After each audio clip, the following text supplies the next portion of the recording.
Hello and welcome to another installment of SPC Conversations. I am Greg Gross, member of the Board of Solidarity with the Persecuted Church. SPC's mission is to help Christian church throughout the world persevere where Christians are facing persecution and working with local church leaders to help them endure and thrive and raise awareness of their condition in different parts of the world where they are under threat. I'm delighted to have as our guest the Honorable Eric Ueland. Hi, Eric. It's a pleasure to see you.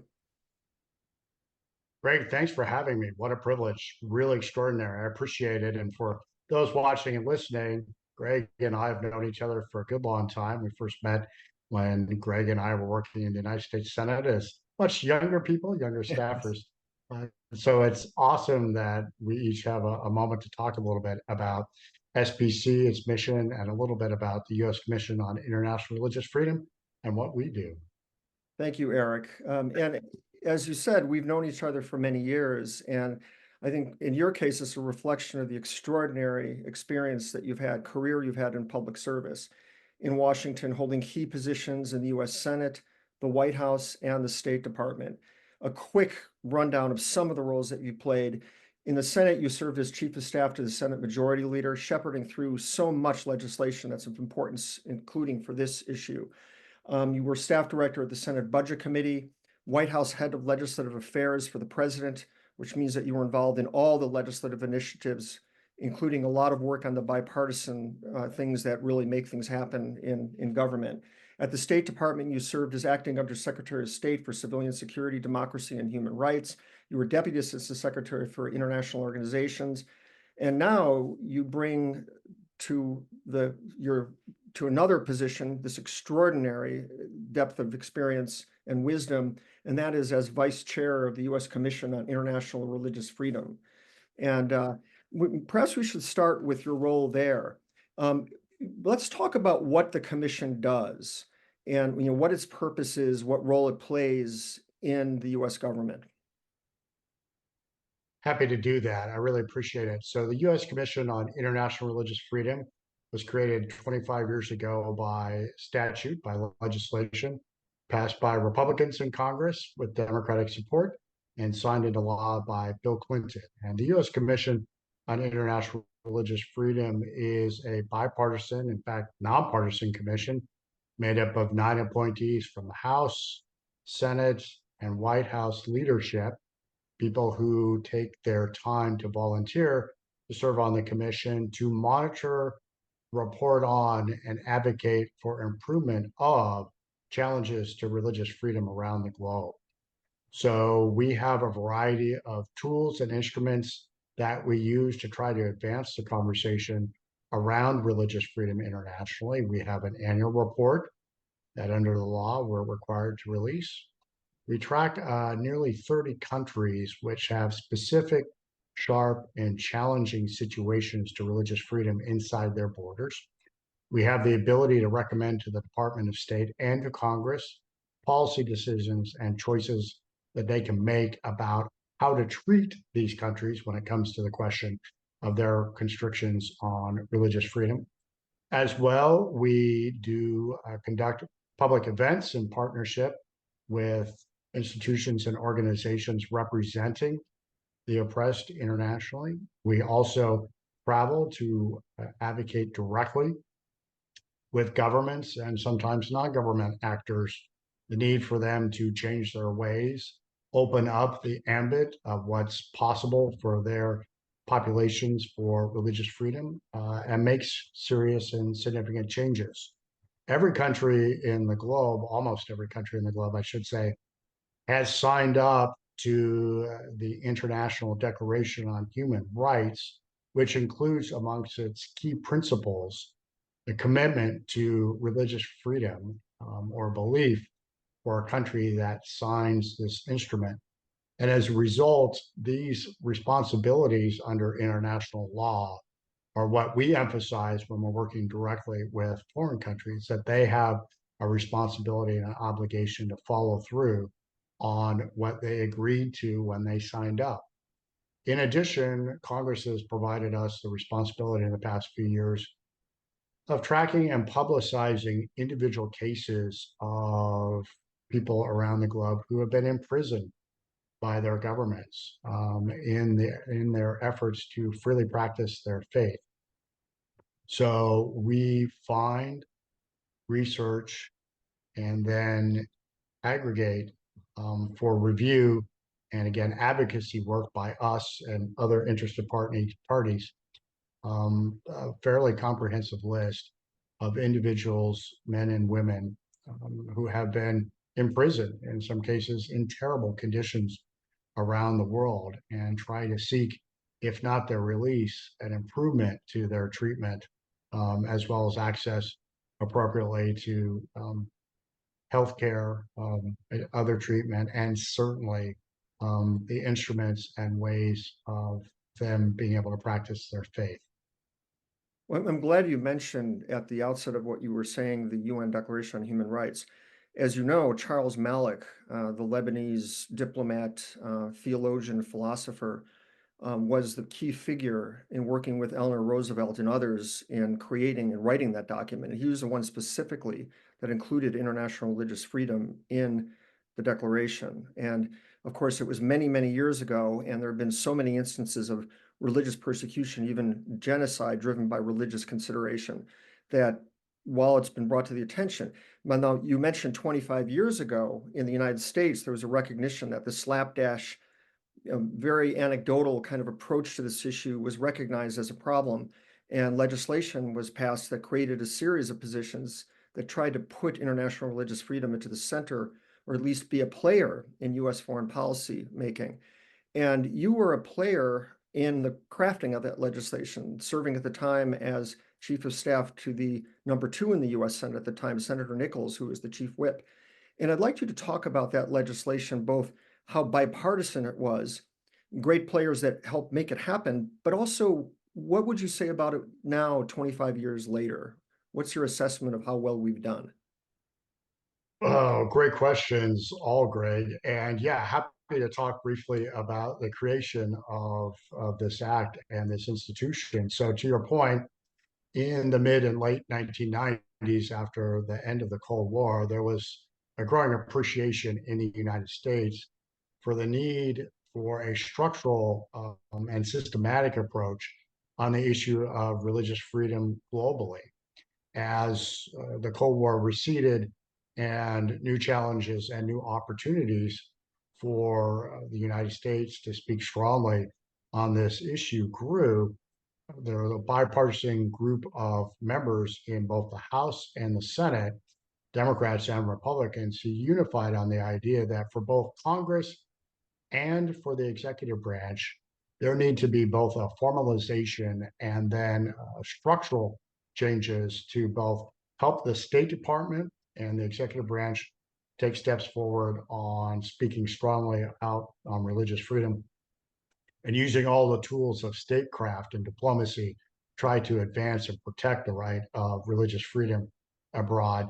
But as well, Congress thought it too should create an institution that, while linked to Congress, stood independent both of Congress and the executive branch, but too would be able to both track and speak strongly on the issue of religious freedom and be able to explain to, point to, and advocate for policy changes for Congress to consider in how the United States deals with foreign countries through the legislative process. So over the course of several months in 1998, these concepts were formalized in draft pieces of legislation that received resounding bipartisan support. First piece of legislation passed the House of Representatives in 1998, but was taking a little time to come to fruition in the Senate. And when the commitment finally came from bipartisan leadership of the Senate back then, Democrats and Republicans, a group of offices gathered together on the Democrat and Republican side and spent 4 or 5 serious days working through tough issues, ways to refine and improve State Department operations and create a whole new focus for the State Department on religious freedom. as well as I said, structure something that would be helpful for Congress without supplanting all the work that Congress does. There were some great individual members and staffers involved. Richard Lugar from Indiana at the time was chairman of the Senate Foreign Relations Committee, and a great man directly on point on this issue, who knew it backwards and forwards. His name was John Hanford, and he ended up being an ambassador on behalf of religious freedom a few years later in the Bush administration. Some great members from the House, Frank Wolf from from Virginia in particular, who had been such a passionate advocate on religious freedom matters. Joe Lieberman, Democrat from Connecticut. Arlen Specter, at the time a Republican from Pennsylvania, he ultimately became a Democrat. So working through big issues, figuring out a legislative draft that would pass the House and pass the Senate and then the House, and then ultimately moving that through the Senate, which at that time was stuck on 3 or 4 other big issues. So trying to create room for the legislation to be able to move through the Senate, which it did resoundingly, and then get to the House, and then the House be able to finish action on it before it left town for the then 1998 elections. And so it was able to finish. Bill Clinton signed the bill. And interestingly enough, in the first version of legislation that President Clinton signed, the legislation was supposed to sunset in just 4 years. And as those first 4 years unfolded, both this Department of State under a Democrat president and then a Republican president, as well as Congress, which started out under Republican control, but then ended up under split control, Republican House, Democrat Senate, decided that this law needed to be extended. The operations of the State Department needed to continue. And the U.S. Commission on International Freedom really found its feet and was a necessary tool that the Congress thought was important to extend as well. So we've been in existence for 25 plus years as a result of that insight. And I think that in large part, the framers of the law and the goal of getting the State Department focused the right way on religious freedom, of tracking, monitoring, reporting, and using diplomatic tools for countries to consider making changes, have had some significant successes, while the role of USCIRF has grown and expanded over time to not just be responsible for an annual report, but to be able to travel and work directly with hopefully in cooperative international partners, at times challenging international partners. The responsibility, as mentioned earlier, for doing a good job of collecting, tracking, and then advocating for improvement for the treatment of individuals imprisoned for their efforts to practice their faith has been a responsibility assigned to us. And the opportunity for USCIRF to work cooperatively and at points very successfully with Congress, make recommendations about how Congress can think legislatively to shape the relationship between the United States and countries that might be behaving poorly when it comes to issues of religious freedom, also has played out in pretty significant ways. So this challenge never ends. The right of individuals and faith communities to freely practice their faith internationally continues to be under significant threat. There are a multiple set of prominent challenges around the globe, from authoritarian regimes as well as non-governmental forces that also play a pretty significant role in constricting religious freedom. But as I say, there have been moments of noteworthy success, improvements from countries and how they treat faith communities, as well as how they work culturally when it comes to the free exercise of faith. And again, certainly when it comes to the opportunity for us to speak strongly as a commission, we avail ourselves of every opportunity that we can find. Last point, I mentioned at the outset, our role is bipartisan by who appoints us, but kind of nonpartisan, more better way to look at us, because over the years, the commission has constantly and repeatedly unified around the concept of speaking as unanimously as it can repeatedly on the issue of freedom of religion, and has been incredibly successful at putting those partisan colors aside, the team red, team blue, and instead unifying together and acting very energetically to try to point out and then push for improved treatment of religious minorities around the globe. You raised the history. It's part of this is reflected in, going back to the Ford administration when legislation was passed that put human rights officially into the agenda of the State Department. And then under Carter, that legislation was expanded and the State Department commitment to doing reports on human rights became a much more ornate thing and substantive thing. And that evolved in the Reagan administration when some on the Democratic side thought that Reagan was going to neglect the issue, but President Reagan actually thrust it forward, including oppression, human rights violations in the East Bloc countries. But religious freedom still, even within that framework, was still a stepchild. And so what was done in 1998 brought it to the fore.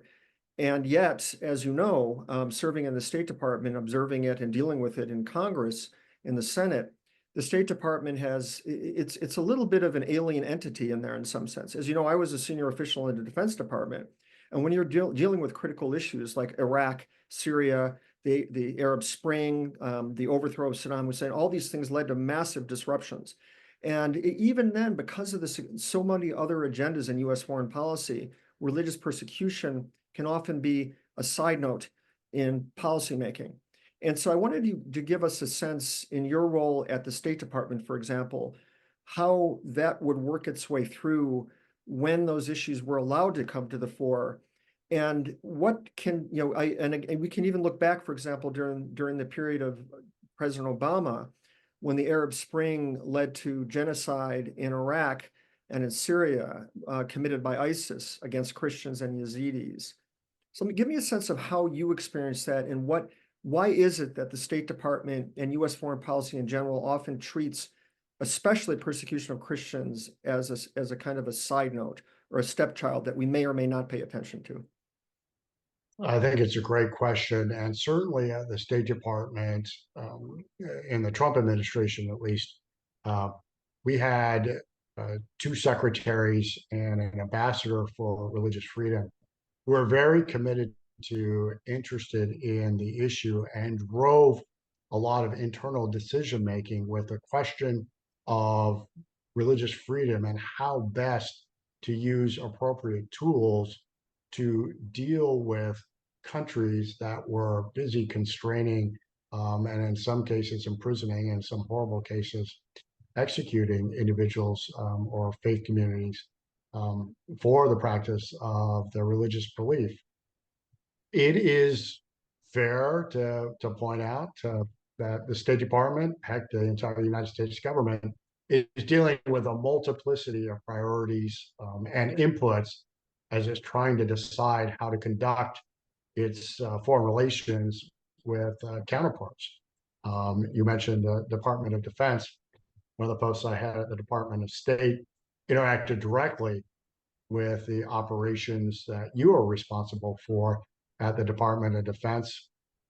And there are moments along the way, and I'm sure during your tenure, from your end, moments along the way where this multiplicity of inputs and priorities might end up running into each other, and kind of clash.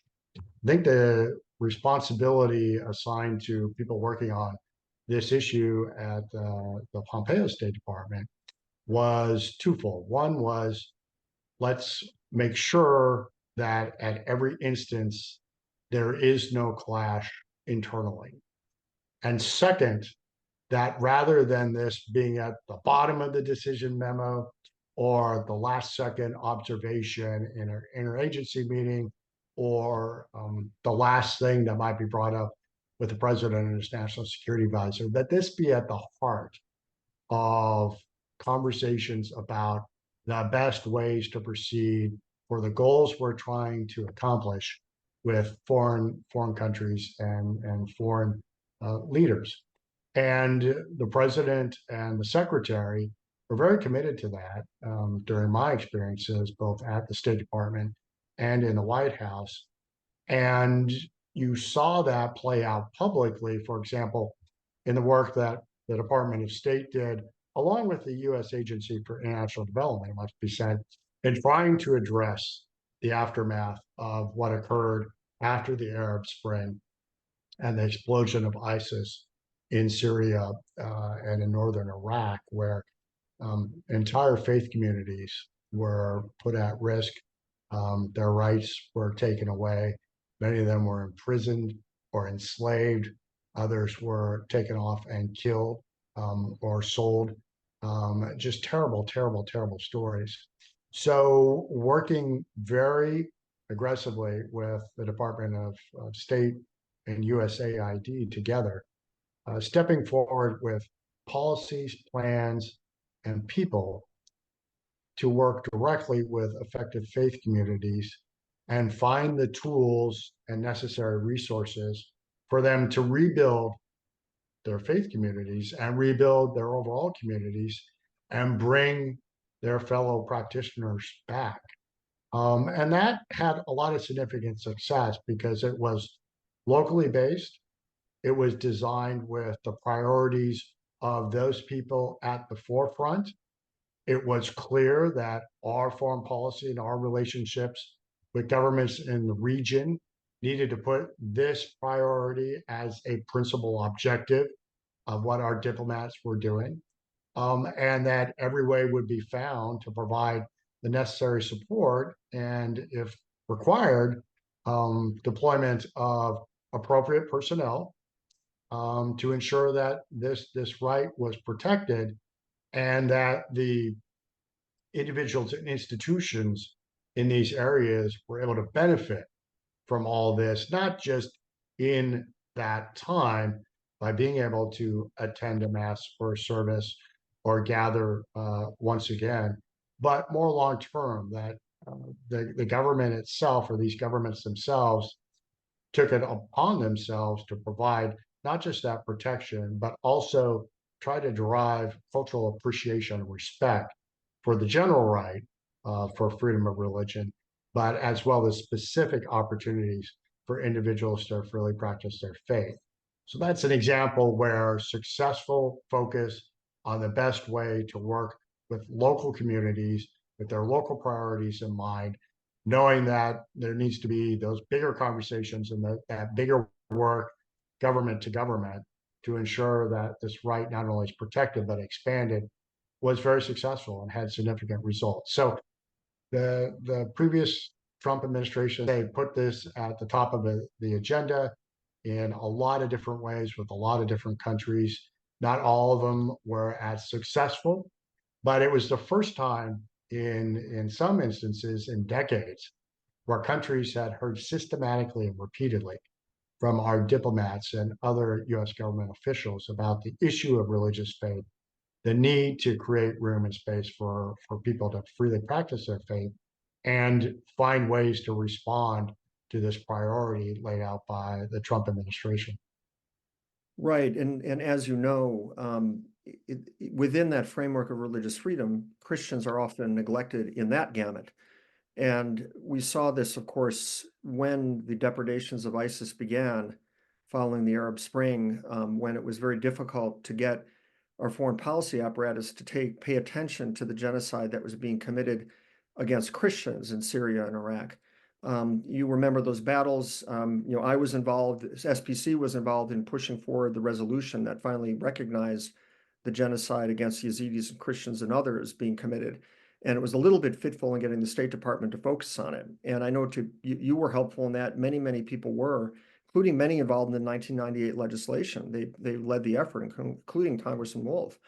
And so that's a very important point. And maybe now we can turn actually to the current situation. And in your role on the USCIRF, you of course are monitoring what's happening in different parts of the world. I'll begin with where SPC is really focusing, which is Nigeria. We're going to be launching an initiative there, really focusing on working with the local churches to help deal with this problem in Nigeria. So from your perch on USCIRF and even prior to that, give us a sense of what your assessment of what's happening there is and what's needed to be done in Nigeria. USCIRF has followed the challenges for freedom of religion in Nigeria for many years. And when it comes to the treatment of Nigerian Christians and Catholics inside that country, it's very deplorable. The vast majority of Christians killed around the globe die in the country of Nigeria. The Nigerian government does not appear to care much about this mistreatment of its Christian faith community. In fact, there is some reporting over the years that the government itself at times might have been complicit in some of these terrible depredations against Christians, certainly by not providing adequate security and confronting this issue head on in terms of some of the license that the culture seems to allow to this sort of terrible behavior against Christians in Nigeria. USCIRF has requested and recommended both to the State Department and Congress for several years now that Nigeria be classified as a country of particular concern. That classification, if agreed upon and so designated by the Department of State, can carry a set of diplomatic consequences. But the designation as well has the opportunity for the Department of State to waive those diplomatic consequences. And so this has been a point of particular contention and disagreement between the U.S. Commission on International Religious Freedom and the Department of State. The previous administration and the previous Secretary of State had taken the USCIRF recommendation in 2020 to designate Nigeria as a country of particular concern, but this administration and the Secretary of State have not. In addition, at the strong urging of former Congressman Wolf, who just completed a term as a USCIRF commissioner, USCIRF also adopted an insistence that there be appointed a special representative or a special envoy to deal with the issue of religious freedom and challenges to full expression of faith in Nigeria by the Department of State, and that this envoy be responsible for not just Nigeria, but as well the larger neighboring countries, so-called Lake Chad Basin, where a special envoy would be responsible and accountable to both the Secretary of State and ultimately the President of the United States to diagnose the problems, understand the causes, recommend improvements, and the tools that would be necessary for that, conduct direct diplomacy as necessary, and be that public voice inside the State Department, in front of the United States Congress, and with the public to both bear witness and then advocate for the sorts of specific steps that should be taken to try to address and ultimately ameliorate this terrible mistreatment of individuals and Christians more broadly inside Nigeria. This administration has not taken that recommendation either. We'll see in the next presidency whether or not the incoming administration, starting in January 2025, will look at and or adopt the USCIRF recommendations for Nigeria. Well, one thing that we both know very well from our roles in the executive branch is a lot of what can be done in areas like this happen behind the scenes, and often it's diplomat to diplomat. It's very, very quiet, but it can have incredibly good results. But there has to be a focus on it. The issue has to be brought to the attention of the military commanders, whatever diplomats are dealing with the ambassadors, the assistant secretaries, the deputy assistants, whoever is involved. They have to have an awareness of the issue and understand it's important. And I think we all agree, if you're listening, our audience understands that religious freedom is one of those canaries in the coal mine that tells you a lot about broader issues, even beyond religious freedom. And respect for religious freedom when it helps create a stable, healthy society of tolerance, rule of law, and all of those things that we all agree are important for humans, for all humanity to do well. Religious freedom is one of those measures of that. And so I think the work that you're doing on the commission is extraordinarily important. Of course, the role that you have played, and I know are playing now, both publicly and behind the scenes, and advocating for these issues is critical.